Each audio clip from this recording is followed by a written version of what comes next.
ആദ്യം റിപ്പോർട്ട് വൈകുന്നേരത്തോടെ കിട്ടും. വിദ്യാഭ്യാസ ഡയറക്ടറും ഡെപ്യൂട്ടി ഡയറക്ടറും സംഭവ സ്ഥലത്ത് പോയിരുന്നു.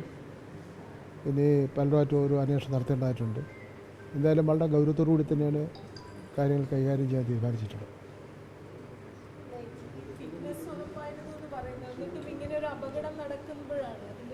അല്ല, ഫിറ്റ്നസ് സർട്ടിഫിക്കറ്റ് വാങ്ങണം എന്നുള്ളതാണല്ലോ നമ്മുടെ നിയമം എന്ന് പറയുന്നത്. അവിടെയാണ് നമുക്ക് അന്വേഷണം നടത്തേണ്ടത്. ഫിറ്റ്നസ് സർട്ടിഫിക്കറ്റ് വാങ്ങിയിട്ടും എന്തുകൊണ്ട് ഇങ്ങനെ ഒരു സംഭവം ഉണ്ടായി എന്നതിനെ സംബന്ധിച്ചിടത്തോളാണ് അന്വേഷണം നടത്തേണ്ടത്. അപ്പോൾ സ്കൂൾ അധികാരികൾ ഫിറ്റ്നസ് സർട്ടിഫിക്കറ്റ് വാങ്ങിയിരിക്കുന്നു. അപ്പോൾ അതിനുശേഷമാണ് ഈ ഇലക്ട്രിസിറ്റി ബോർഡിൻ്റെ ലൈനിൻ്റെ പ്രശ്നവും ഒക്കെ തന്നെ വന്നിരിക്കുന്നത്. അപ്പോൾ അതടക്കം ഉള്ള കാര്യങ്ങൾ അന്വേഷണം നടത്തും. എന്തായാലും സംഭവിച്ചു പോയി. നമുക്ക് ആ മോൻ്റെ കൂടെയാണ് നമ്മൾ ആ കേരളം മുഴുവൻ. അത്ര വിഷമമാണുള്ളത്. 8ാം ക്ലാസ്സിൽ പഠിക്കുന്നു.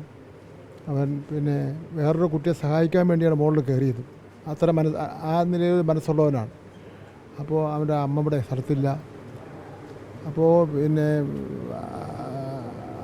അങ്ങനെ ഒരു സാഹചര്യമാണ് ഉള്ളത്. ഗവൺമെൻറ്റിനെ സംബന്ധിച്ചിടത്തോളം തീർച്ചയായിട്ടും എന്ത് സഹായം വേണോ ആ കുട്ടിയുടെയും കുട്ടിയുടെ കുടുംബത്തിനും ചെയ്യുന്നതിന് വേണ്ടിയുള്ള ഇതാണ്. ബഹുമാനപ്പെട്ട മുഖ്യമന്ത്രി ശ്രീ ബാലഗോപാലിനെ അടിയന്തരമായിട്ട് ഇവിടെ ചെന്ന കാര്യങ്ങൾ ഇടപെടാൻ വേണ്ടി പറഞ്ഞു. മുഖ്യമന്ത്രി ഡൽഹിക്ക് പോയിരിക്കുന്നു. അതുകൊണ്ടാണ് സംഭവം. എന്തായാലും ഒരു സമഗ്രമായ അന്വേഷണം തന്നെ ആവശ്യമാണ്. 14,000 സ്കൂളുകളുള്ളതിൽ അവിടെ ഒന്നും സംഭവിച്ചില്ല. ഇവിടെ മാത്രം ഇങ്ങനെ ഉണ്ടായെന്ന് പറയുമ്പോൾ അതിനെന്തെങ്കിലും ഒരു വീഴ്ച ഉണ്ടായിട്ടുണ്ടെങ്കിൽ ആ വീഴ്ചയ്ക്ക് ഉത്തരവാദിയായവരെ കഷ്ടമായ നടപടി സ്വീകരിച്ച് നിയമത്തിന് മുന്നിൽ കൊണ്ടുവരും. ബഹുമാനപ്പെട്ട വിദ്യാഭ്യാസ മന്ത്രി ഇപ്പോൾ പറഞ്ഞതാണ്. അവിടുത്തെ കാര്യം സംബന്ധിച്ച് അങ്ങേറ്റം വിഷമമുണ്ടാക്കുന്ന ദുഃഖകരമായ ഒരു സംഗതിയാണ്. 8ാം ക്ലാസ്സിൽ പഠിക്കുന്ന ഒരു കുട്ടി.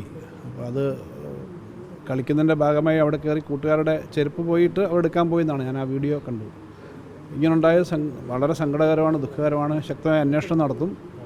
വളരെ ഒരിക്കലും ഉണ്ടാവാൻ പാടില്ലാത്ത സംഭവമാണ്. അത് അന്വേഷണം നടത്തുമെന്ന് മന്ത്രി പറഞ്ഞു. ആ കുടുംബത്തിൻ്റെയും ഒപ്പം വിഷമത്തിലെല്ലാം പങ്കുചേരുകയാണ്. ഇങ്ങനെയുള്ള സംഭവങ്ങൾ ആവർത്തിക്കാതിരിക്കാൻ പറ്റുക എന്നുള്ളതാണ് ഏറ്റവും പ്രധാനപ്പെട്ട കാര്യം.